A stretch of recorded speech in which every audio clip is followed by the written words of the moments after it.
makakausap po natin ngayong gabi si Office of Civil Defense Assistant Secretary Bernardo Alejandro. Good evening, ASEC. Yes, good evening. Magandang gabi. So ASEC, the last weather bulletin was broadcasted at 2 p.m. and 5 p.m. kung saan panorte na po yung direksyon ni Bagyong Inday na lumabas ito ng PAR. Now, what's the latest forecast, ASEC?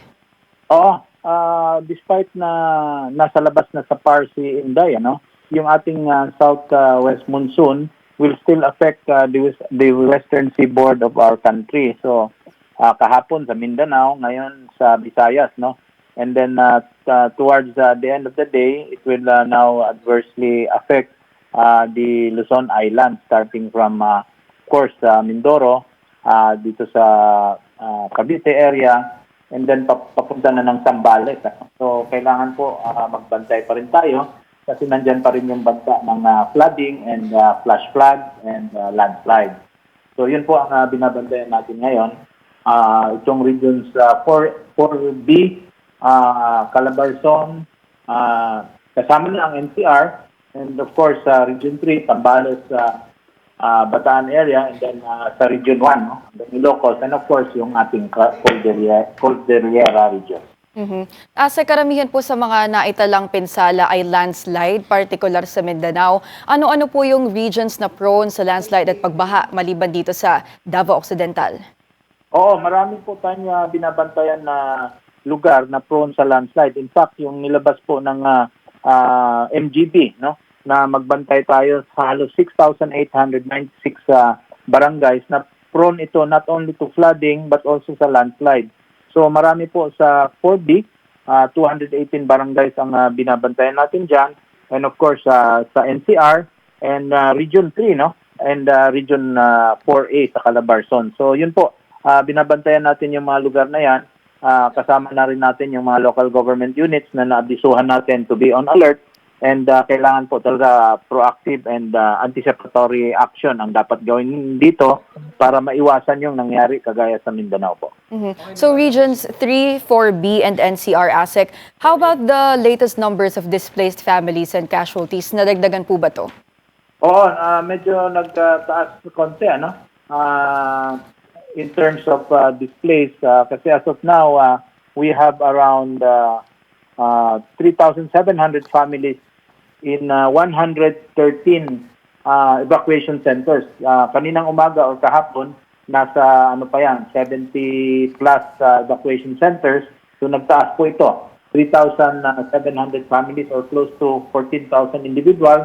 Hindi pa kasama dyan yung 7,600 families na nasa labas ng mga evacuation centers. In fact, yung ating total population directly affected ay umabot na po sa 116,000 from 457 barangay.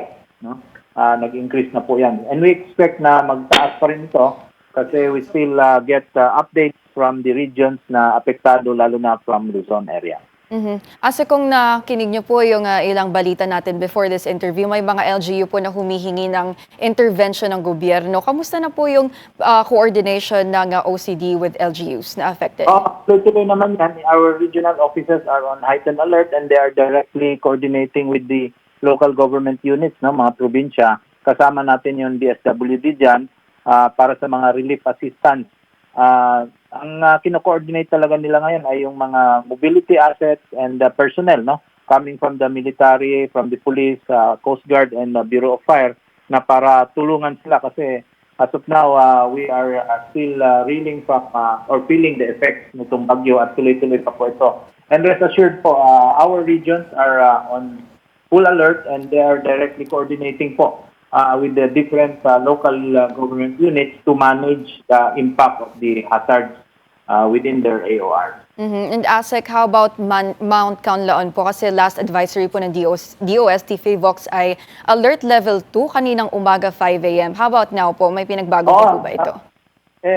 Nasa alert level 2 pa rin. Ang maganda lang naman dyan sa Canlaon and even Mayon, wala na pong tao doon sa immediate danger zone, yung permanent danger zone. Ang binabantayan na lang natin, if ever, is yung lahar, na pwedeng mag-move because of the heavy rains na maaari nilang maranasan. But again, improving na po doon sa Negros, hopefully by today hanggang bukas ay hindi na masyado maulan doon, and wala namang ashfall na nangyari or mga minor eruptions, except yung 2 days ago na medyo sumabay siya. But the situation has been managed locally. And ASEC July is National Disaster Risk Resilience Month. Ano po yung panawagan ng OCD ngayong taon now that we've seen consecutive natural disasters?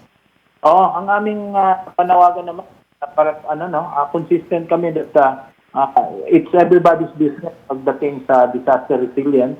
We have to cooperate and we have to make sure that we are ready. We participate in all activities, and itong paghahanda natin, anumang sakuna ay dapat priority natin. So we are encouraging everyone to participate sa mga drills, to have their go bag sa mga bahay and even sa schools, no? And then of course, know your community, alamin kung saan ang safe area, and always be ready sa anumang mga disasters na pwede mangyari. So mag-stock up ng pagkain, mga ready-to-eat food, mga canned goods, mga batteries. Always be ready po.